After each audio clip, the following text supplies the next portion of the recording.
Weekend of big events around Atlanta, including FreakNik. Work it, girl. Work it, girl.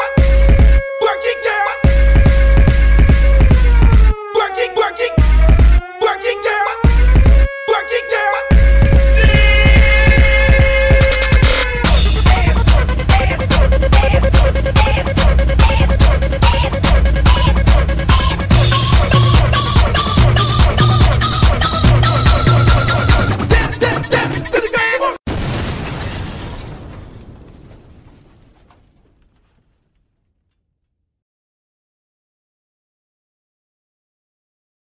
From my recollection, FreakNik started as a promotion from some college kid. This is to my knowledge, and there are 1,000 myths out there. My brothers were in college in the 80s, and from their point of view, FreakNik started out as a college party and what we call grant party, and it just kept growing.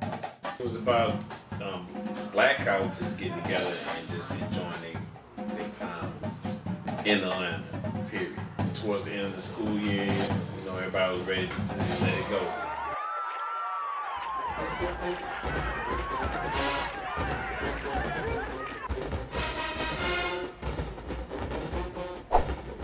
It was a picnic for college students when they didn't go home for spring break. You know what I'm saying? So it turned into something bigger and bigger and bigger. All the chapters from around the nation and every fraternity was coming into one city.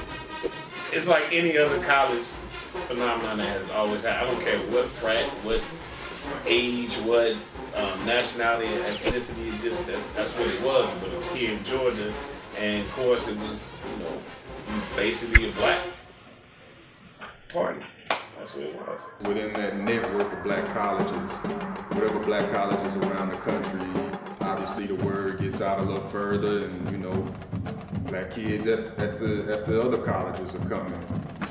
And then it's just kids anywhere coming, you know. Ain't in school the first, but coming. It grew at a level that was uncontrollable. You would see license plates from every state. You would at a certain point you wouldn't even be surprised. You might see a license plate from Washington State. You might see a license plate from Oregon. FreakNik was a college thing. Somehow the hood got wind of it, and they took it upon themselves to do it, and they knew to do it at the same time the college was doing it, because you know they were kind of affiliated. You know, some just went to school and the others didn't, but they were still friends from high school. So that's how they kind of stayed in the loop.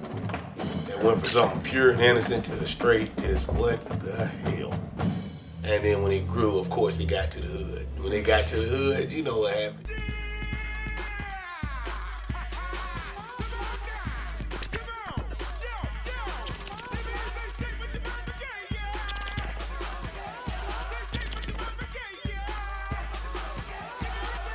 All out party, man. It's just the energy. FreakNik energy was crazy. You gotta remember at that time, the soundtrack of Atlanta is bass music, the up tempo.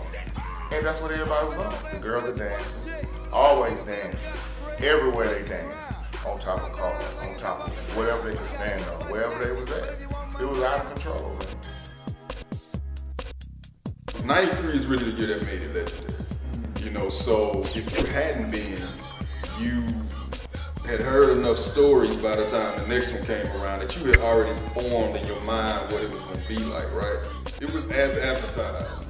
Not only was it word of mouth through the streets, it was word of mouth through the college.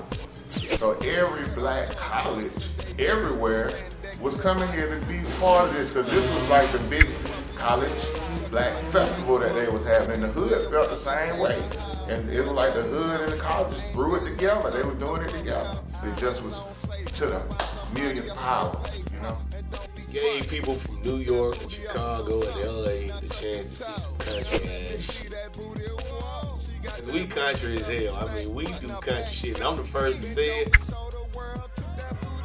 was everywhere, man. They had the whole city filled up, because remember now, it's more than just Atlanta.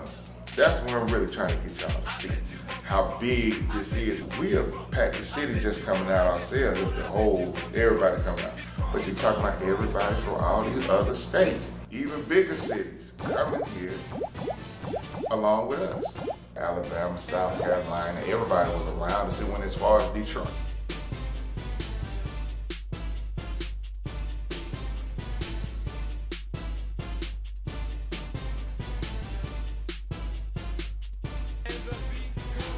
We'll meet up at Greenbrier Mall and see if we got the loudest speakers and we got the hottest cars and stuff. Everybody would show up and see who had the best whips.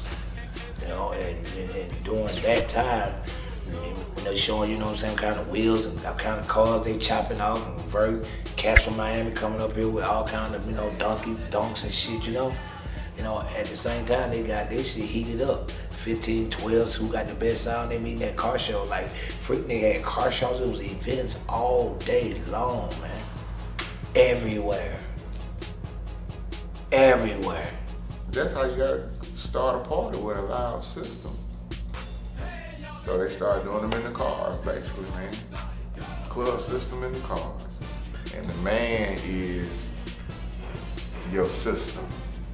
If it's really quaking, really vibrating, really got deep bass tones where your trunk just, people can feel that power, they say you got the man in the trunk.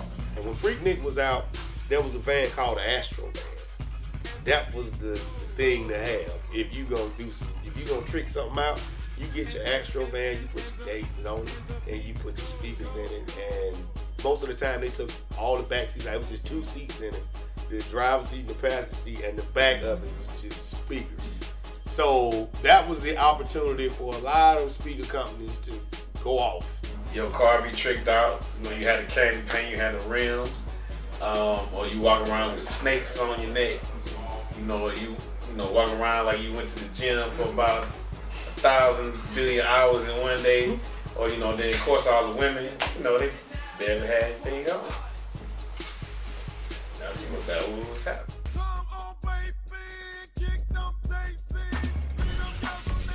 Girls are really taking that freak thing for real, as far as just presentation.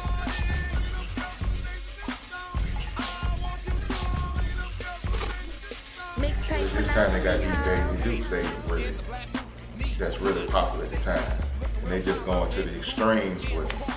And just everything that they was wearing was to the extreme. People couldn't handle it, man. We wasn't ready. The city wasn't ready.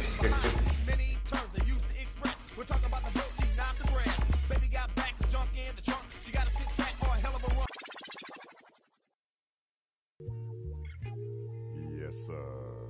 Skin all day. I mean, you gotta look at it like Lil' Kim was the first person to put FreakNik in a song. And what did Lil' Kim, you know, symbolize back then?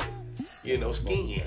Skin is in. She's proud of herself. I don't know if she got it from being around FreakNik or FreakNik got it from her. It was one of the two. You know, it's a perfect balance there. So skin was in. So being a female, the more skin you show, the more attention you got. Check.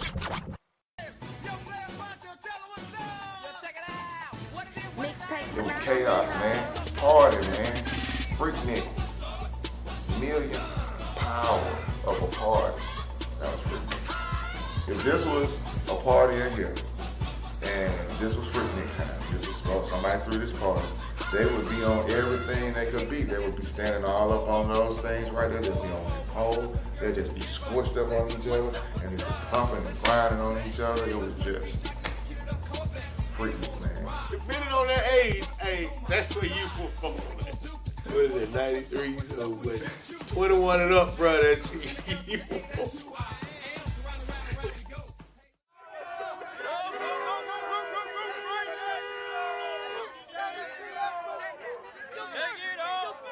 FreakNik is party. FreakNik is party times 10. And so you got FreakNik in a club. Man, you ain't never seen no energy like that because the club is packed. We have never seen the clubs packed like this because we know it's packed because Atlanta's in here, but Atlanta's in here and then we got all these other places in here too. We already can fill it up, but they from everywhere in here. It was ridiculous, man. It was the madhouse, man. And see, I was also a DJ. I'm a DJ. So not only do I have music that's out during this time, I'm also DJing in these clubs that are the main spots that everybody going to at the time. 559 was a big club during FreakNik. I was the DJ at 559. Club Success was a huge club during FreakNik. I was the DJ at Club Success. So every time FreakNik hit, whatever the main hood street club was, I was playing there.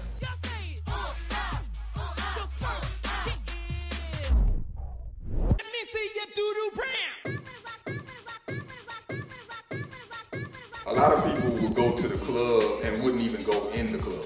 The party was in the parking lot. You know what I'm saying? And so in a lot of ways, FreakNik kind of reflected that same aspect because it was really just about inhabiting your environment. You know what I'm saying? Like creating your own environment. You might be too young to get in the club, so you're gonna party in the parking lot. You know, you're gonna ride by, you really in high school, but you're gonna ride by with your friends and y'all gonna act like y'all supposed to be out there. So that was going on in Atlanta at certain clubs, even before FreakNik became a real big thing. That was back then when you could park like pimp. So even if you didn't go in, the party was in the parking lot. There was so many people, man, where they can't really move. FreakNik was like that. And then outside, it's a party for people who can't get in. Whatever parking lot was around the club during FreakNik, they were packed too. People was out there. Remember now, cars or systems are everywhere. That's big. You got guys who would rather be outside flexing with their system than actually going in a club. And they everywhere. They out there competing. So it's a car show outside while the club scene is going down inside at the same time.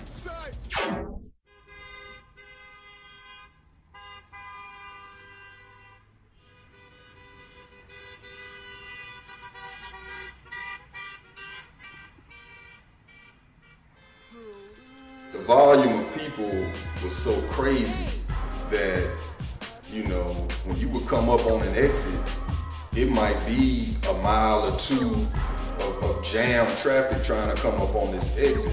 So, hey, people would just make it a party right there. People start getting off on the highway, yeah, you know what I'm saying? Get crunk, you know what I mean? Start the party right here, you know, so, yeah, it was like that, it was wild. You take the biggest companies in the world, the Walmarts now, the Dillards, the Richards, the JCPenney's, and they all had problems FreakNik weekend because their trucks were stuck in traffic. Now, I don't know where you from or who was out there, but take your biggest highway and shut it down and everybody's walking on it like it's a parking lot. And that's the gridlock. And that happened at least 5 years in a row during FreakNik. It was gridlock all over Atlanta. All over. Like I said, it's on 20. 75, 85. Get out the car. Turn up the music. Girl getting on top of the bar. That's it. It was traffic everywhere. It was traffic before we got off. It was traffic on the highway. I remember being on Metropolitan and we had 18-wheelers behind us trying to get to, I can't remember what store was on that street at the time, but he couldn't even pull into the parking lot because there was so much going on. And he took Metropolitan to try to bypass 75, 85. And it was just shut down. And it was at a point where he cut it off down the back of his cab and took it down. I mean, because he wasn't going anywhere. Police couldn't, and you gotta imagine with all those cars, police can't get in or out. So they can't do anything. You hit the side and all you want. People just stand twerking. Being stuck on Peachtree, not being able to move for at least 5 hours. Easy. Stuck in traffic. Partying. The whole freeway, every lane is shut down. All the way across, it's shut down. There's no movement and people are out of their cars. And that was going on the highway. But then in the streets, every strip, like your Candler Roads, your Calverton Roads, all your strips, all of them packed. They everywhere. And I'ma run it up, I'ma run up a check, cause I'm tired of all these niggas playing all these fucking games. And I'ma run it up, cause these niggas out here flexing in my city, and I know that they are really fucking lame. And I'ma run it up, run it up, run it up, run it up. FreakNik just helped Atlanta, and hip hop just rise together. You know what I'm saying? So Atlanta, before FreakNik was just Atlanta, you know what I'm saying? They wasn't really fucking with us on the hip hop like that back in the day. You know what I mean? Artists that were able to kind of like really make their music, their identity kind of mesh with Atlanta. Obviously, Outkast, you know, they were able to just really kind of take off. Even if FreakNik wasn't necessarily what they were representing in terms of image, you know, but just the popularity that it brought to the city and just the exposure. You know, I think it gave Atlanta anything related to young black folks exposure at the time.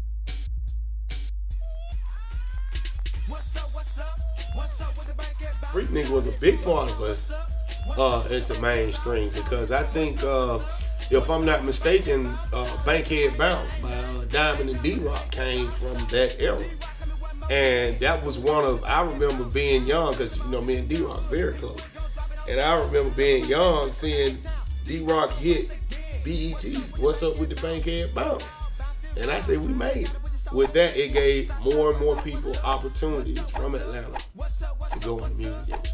What it became, it was art from everywhere at one time. All of our future mind, you know what I'm saying? Our next presidents, our next politicians, our next whatever, our next criminals or whatever. They would come and meet right here at spring break. FreakNik was an outlet, and it's just that it happened to be in Georgia, and at the time it happened to be Georgia had all these different artists that's really developing at that time. Nobody knew what, we were just out, we didn't have a blueprint. We were just out here doing stuff. FreakNik gave Atlanta national exposure on the underground circuit, you know, through just word of mouth. FreakNik definitely put Atlanta on the map, because once everybody came down here from everywhere, they got to see how Atlanta do it. People coming from around the world, and they got a chance to see the culture. We have a culture that we grew up on. It's called bass music. It's between Georgia, Florida, and parts of Alabama. Nobody knew about bass music but us until FreakNik came around. And then you riding down the street and you see some country joker riding his Cadillac, trunk rattling, but it's some up-tempo banging, you know, something banging. And you like, what is going on? And I think that helped us out tremendously.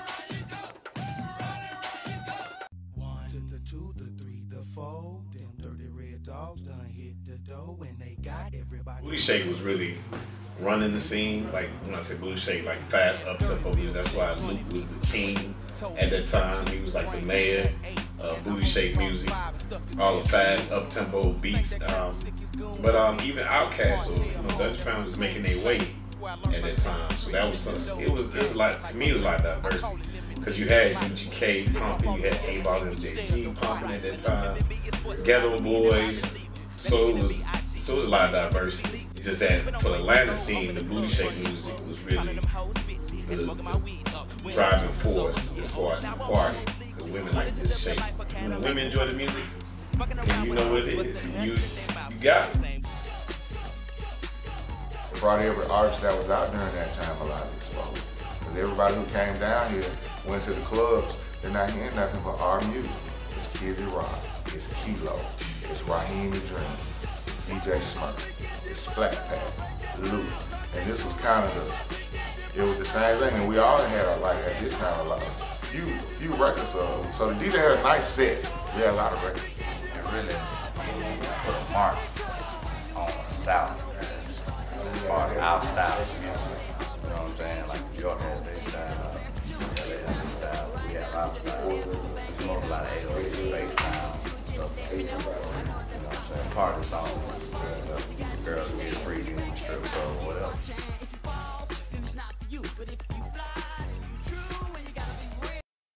Well, I guess to drop this shit fire about all this bullshit. At the time of FreakNik, I was one of the hottest artists in the city of Atlanta. In 1993, I was on A Rotation. I had a record with Too Short, UGK, Too Short, MC Breed, and who else? Eric Sermon. So I didn't have to promote shit. They it was, you know, people was checking for me back, you know, I was doing shows. So I was making my rounds throughout the South, getting me $3,000, $4,000, $5,000 a night for 20 minutes.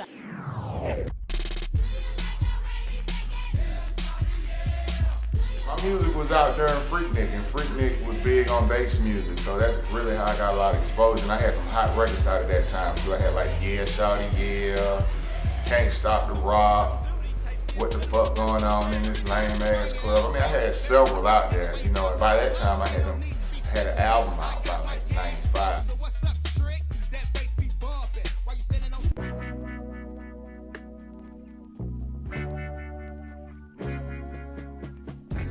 Yeah, my career grew because I was promoting parties, and it had me to start planning events professionally, from just throwing house parties to college room parties, college gym parties, going to rent out a club and a venue, to going to rent out Phillips Arena for a concert. So I've done all R. Kelly concerts, Phillips Arena and stuff like that. At that time, I was selling tapes. I was selling the DJ Jelly MC Assault mixtape. You know, you had people like the J-Team and stuff. You had DJ Smurf, Kizzy Rock, Kilo, Raheem the Dream, Sammy Sam the Hitman, and all these different artists giving out tapes at that time. Outkast, so Jermaine Dupri. You know, everybody was just always in the streets promoting all of this. You had that going on. You had the Face Records coming in town, so it started kind of changing the music industry. Jermaine started jumping off early 90s, late 80s. Then you had, it just started being a snowball effect. And FreakNik came around, so all that stuff started connecting, along with all the strip clubs. So stuff just connected month by month and just started rolling this big ball of curiosity and this big ball of energy, which we didn't have any thought that it would influence the world 10 years later, or 5 years later.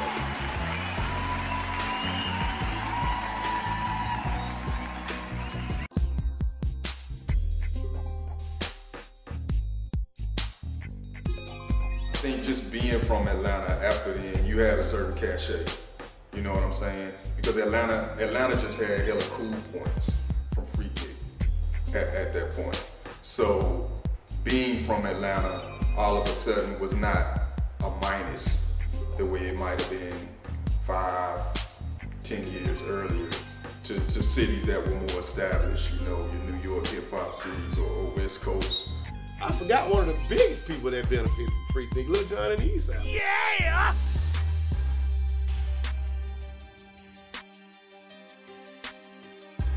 They benefited tremendously from FreakNik. You got people, he's not from Atlanta, but we adopted him, Jazzy Faye.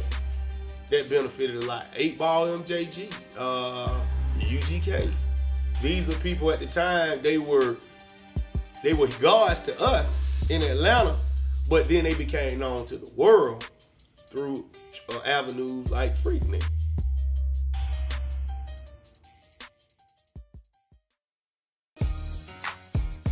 FreakNik really put Atlanta on the map. You know, I mean, for whatever people might have ended up thinking about it long term, you know, in terms of the direction it might have gone and that kind of thing, FreakNik really put Atlanta on the map for that generation, and in terms of, you know, urban culture, black culture. You know, when people think of Atlanta now, it's kind of a black mecca. That came out of FreakNik. You know, people would come to FreakNik, they might have been in school in DC or Maryland or Virginia, and they came to 1 or 2 FreakNiks and they were ready to move to Atlanta. And a lot of people did move to Atlanta from coming to FreakNik. FreakNik put everybody together, and when they got down here and they got to see this energy and the performance, it just made Atlanta a platform for black music. It's a black city.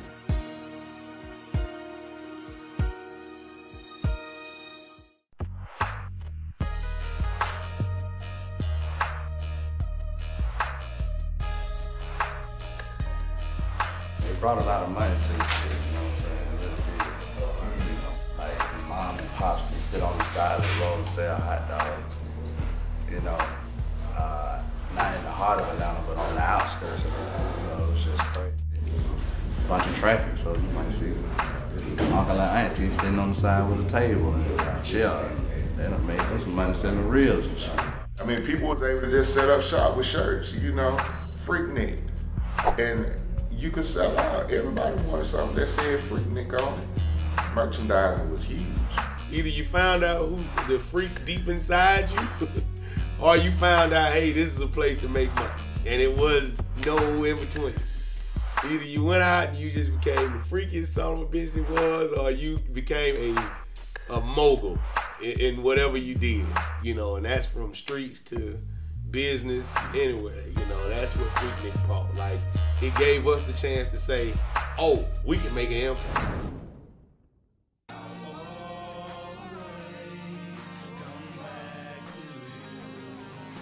It made people want to come down to Atlanta to actually start business and become entrepreneurs.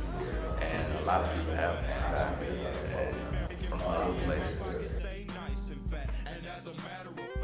It brought a lot of money to Atlanta. I mean, and it actually helped to put Atlanta on the scene, not just urban, but just period. I mean, I grew up in Atlanta when, you know, all the highways were 3 lanes.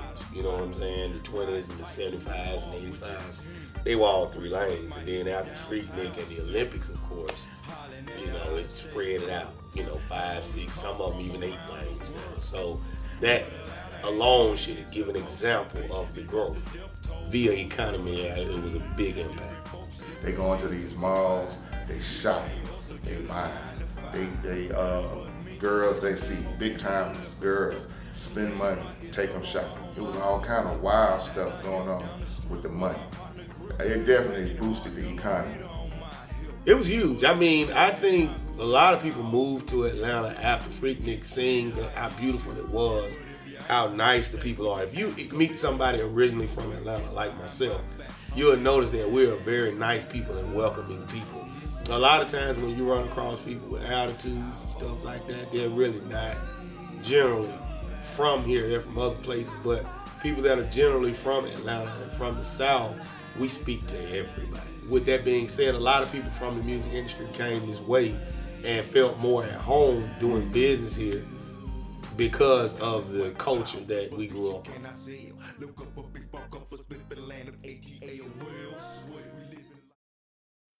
Where are you from? Niagara Falls. Niagara Falls? Yeah. Okay, I'm from Ohio. California. California, huh? A reverse migration started.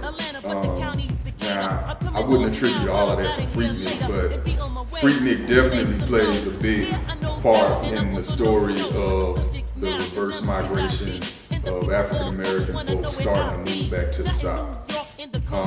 Obviously, the other really big part is, you know, property value was a lot cheaper and opportunity, you know, jobs and whatnot were a lot more available here. So those things all run together though, and FreakNik, I think, in a lot of ways was an introduction. I think that's what really helped Atlanta grow. I mean, Atlanta, when you look at statistics now for reverse migration over the last 20 years, Atlanta is at the top of the list. You know what I mean? And FreakNik came like right at that key time. You know, introducing a lot of young college-age kids, graduates, soon-to-be graduates, the city, you know. It had a very historical effect. For one, I'm sitting here doing this interview about what's happening in Atlanta, you know, so it had a good effect, and people still talk about it to this day.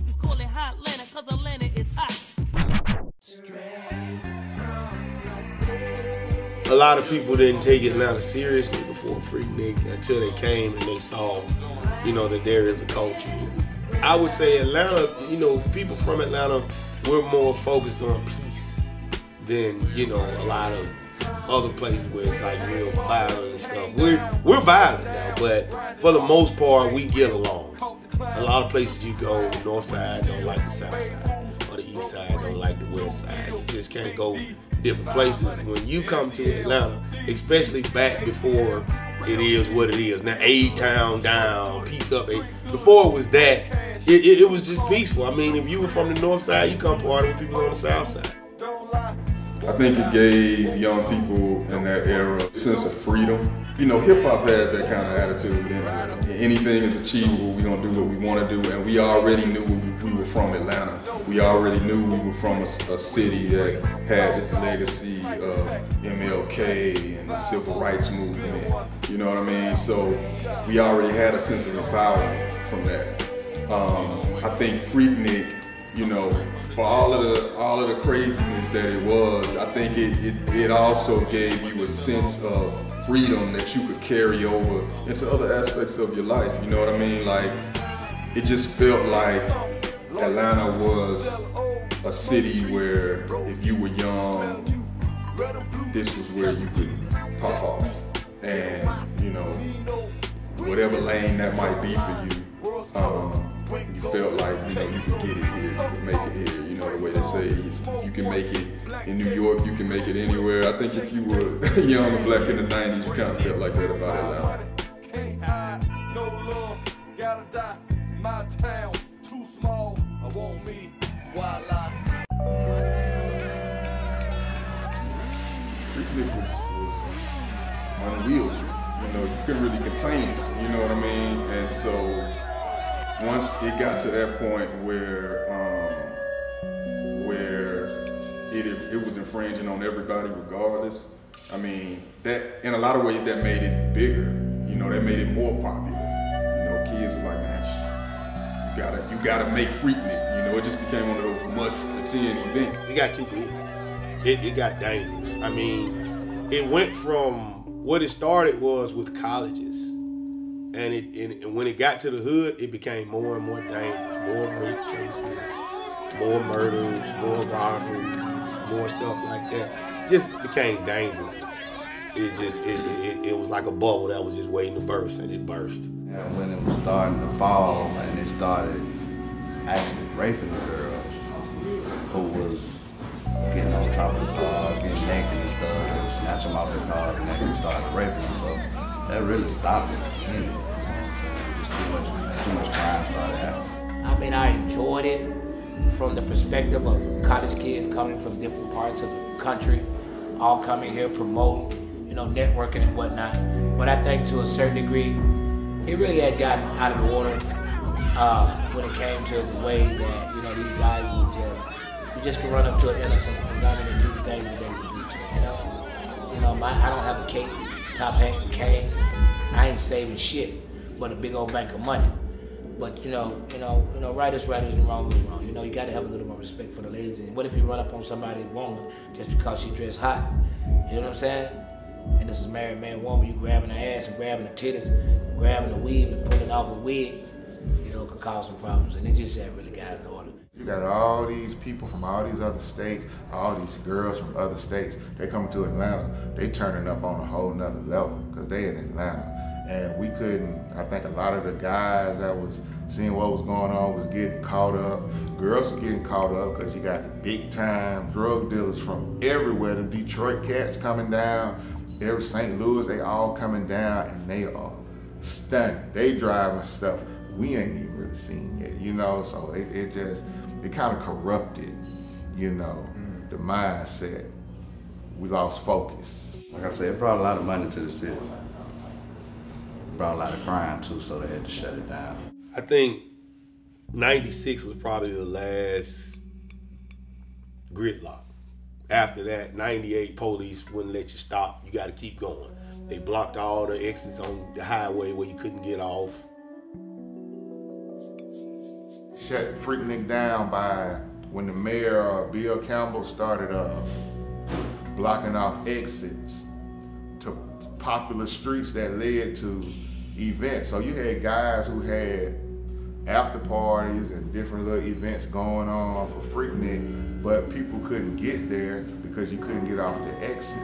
Now, if you was from Atlanta, you knew how to take the back roads. But that big crowd that was coming from everywhere else, they just ride. You got these people on the highway all the way past all the events, and then you let them off once it's way away from it. And that's the system they set up, and that hurt. police won't let them off. They block all of the exits up.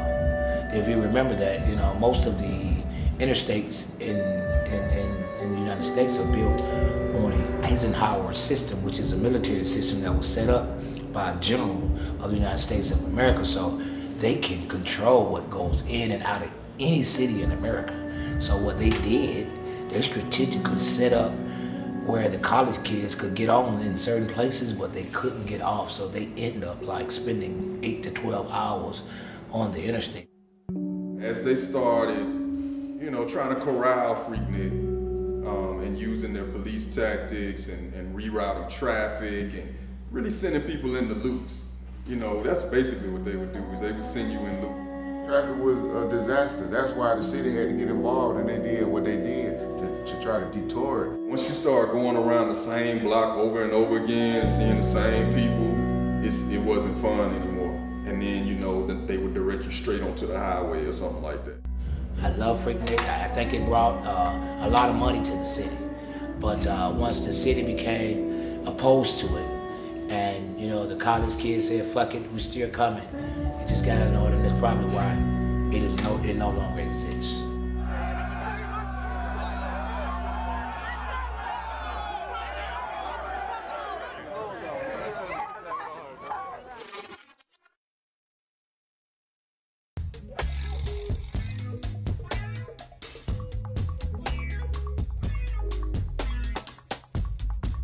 It'll never be another FreakNik. Never. I doubt it. It might be something else that could be created, but you know, FreakNik has been done. It's a wrap. It's been done. The way the generation is now is too wild. You can't even put that many together like that. They're bound to act crazy. It can happen, but you have to change the name. Maybe with a better name, and you know, the promoters, you know, go through the proper channels in our city, so they can put them in a safe place, so the traffic can be directed to a safe place, so the kids can go have fun on the spring break, you know, and you can make them back to their respective cities safe.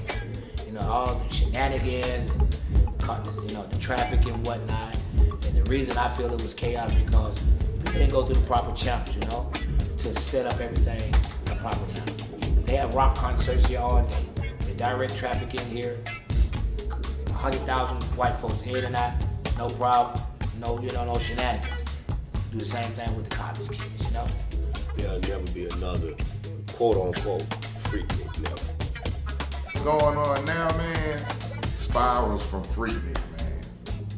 Because the generations after that, there hasn't been no leader, and the generations after that, it's just been this like, turn up, that's all they know now. But that's what Atlanta is, but FreakNik took it to another level. That's why everything is about crunk, turn up, pipe up. Everything is like to the maximum. And that came from FreakNik. From the Mississippi Valley to the ATL to Chi-Town, Oakland.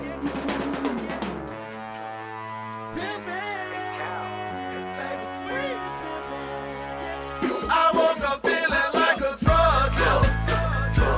I woke up feeling like a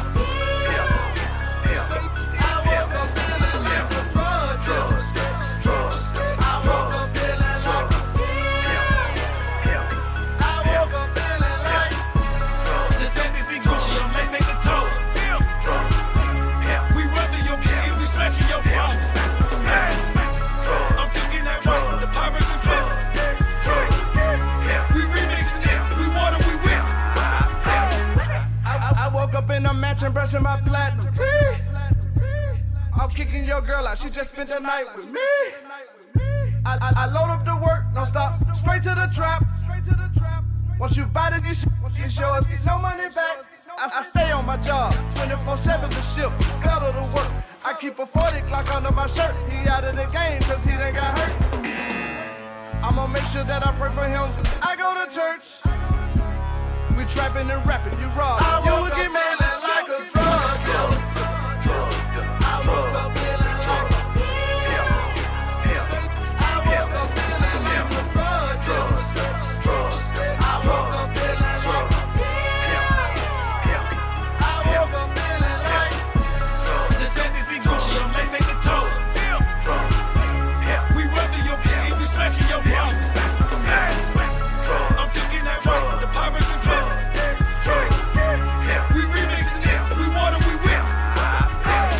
baby sweet, make her ass up. Please believe we on top of our game. 2014, 2015, we still be mashing them out. Well, I feel like kinda pimp ass, posting these, selling pussy for the high. From Hawaii to Maui, I get it all, the whole make of pie. Still pimping and pandering. I cop, I lock, I block, I set up shop in the bitch. And the mama can't tell little dad ain't a winner. A special for special, got them tricks running up in her like Bruce Jenner. Tax man, I pay your taxes.